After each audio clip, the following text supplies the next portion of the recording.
Assalamualaikum warahmatullahi wabarakatuh. Perkenalkan, nama saya Gelar Pramudia Mutakin. Di samping kiri saya ada Saya Abdul Syah Ghifari. dan di samping kanan saya ada. Sobat sejarah, perkenalkan nama saya Cepat Al-Distazar. Di sini kami akan membahas mengenai teori-teori masuknya agama Hindu-Buddha di Nusantara. Kan kita sudah mempelajari sebelumnya teori-teori masuknya Hindu-Buddha di Nusantara. Nah, mungkin ada beberapa kan masuknya agama di Hindu-Buddha di Indonesia kan belum diketahui tahun berapa. Namun ada beberapa hal yang mendukung, seperti ditemukannya para sasti yupa di kerajaan Kutai Kartanegara. Proses tersebut menceritakan tentang Raja Mulawarman yang memberikan hadiah berupa sapi yang banyak kepada para brahmana, dan prasasti tersebut telah diteliti ya, kemungkinan prasasti tersebut ditulis pada tahun 400 Masehi.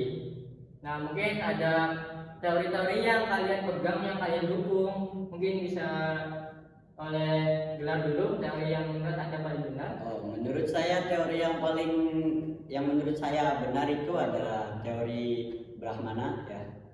Karena Brahmana itu menyebarkan agama Hindu dan Buddha secara langsung, dan kaum Brahmana juga dapat menguasai kitab Veda dan aksara Palawa ya.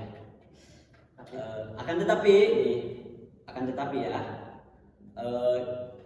kaum Brahmana itu tidak boleh meninggalkan tanah air dan tidak boleh menyeberangi lautan ya. Mungkin itu saja. Mungkin pendapat yang paling benar menurut saudara Gozi. Menurut saya yaitu teori Waisa. Teori Waisa itu menunjukkan bahwa agama Hindu-Buddha itu dibawa oleh para pedagang yang dari India ke Nusantara. Terus ada beberapa bukti yang terdapat pada teori Waisa ini. Yang pertama salah satunya adalah teori kampung keling, yaitu kampung para pedagang India yang berada di Indonesia. Tapi ada beberapa sanggahan yang terdapat pada teori ini. Yang pertama adalah para orang-orang Waisa ini tidak mengenal dan memahami bahasa Sanskerta dan aksara Palawa. Yang kedua, beberapa kerajaan Hindu-Buddha yang terdapat di Nusantara itu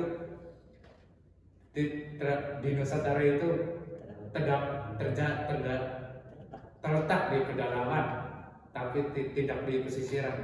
Daerah. Terus yang terakhir,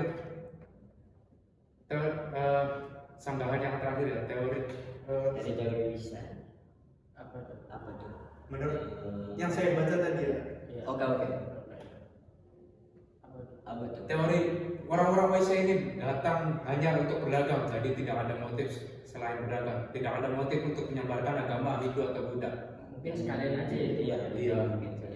Kalau menurut saya sih teori yang paling benar itu teori arus balik, di mana mungkin ada timbal balik hubungan antara masyarakat Nusantara dengan India. Nah, bisa saja masyarakat Nusantara pergi ke India dengan berbagai alasan seperti berdagang, mencari ilmu, atau mungkin bahkan mempelajari agama Hindu-Buddha. Karena mungkin bisa saja di kerajaan-kerajaan itu diundang oleh para Brahmana untuk mempelajarinya, atau mungkin kerajaan-kerajaan atau para masyarakat menjalin kerjasama dengan kerajaan atau masyarakat di India. Nah, bisa saja mereka mempelajari agama Hindu-Buddha dan membawa pulang agama dan membawa ilmu-ilmu tersebut ke Nusantara. Nah, tapi sebenarnya masih diragukan lagi ya itunya, bukti-buktinya karena kurang.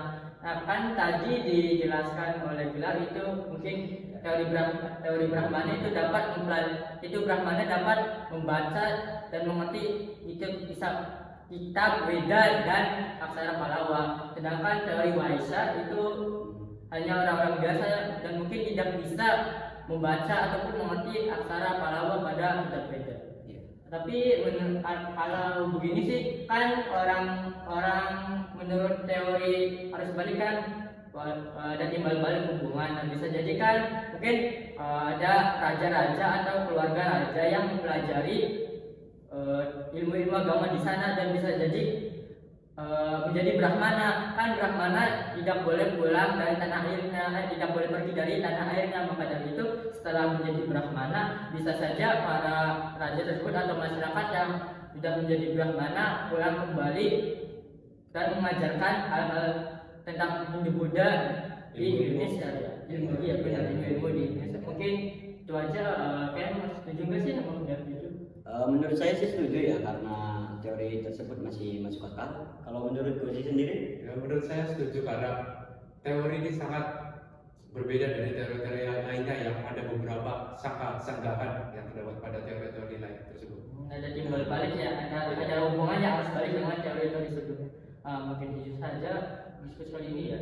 Ya, Begitu. mungkin teori yang paling masuk akal pada diskusi kali ini adalah teori arus balik ya. Berarti kita tutup saja diskusi kali ini ya. Saya Bilal Pramudia Mutakin. Saya Ahmad Gozia Gifarid. Saya Tifata Halil Sazar. Ya, sekian dari kami. Wassalamualaikum warahmatullahi wabarakatuh. Bapak sahabat sejarah.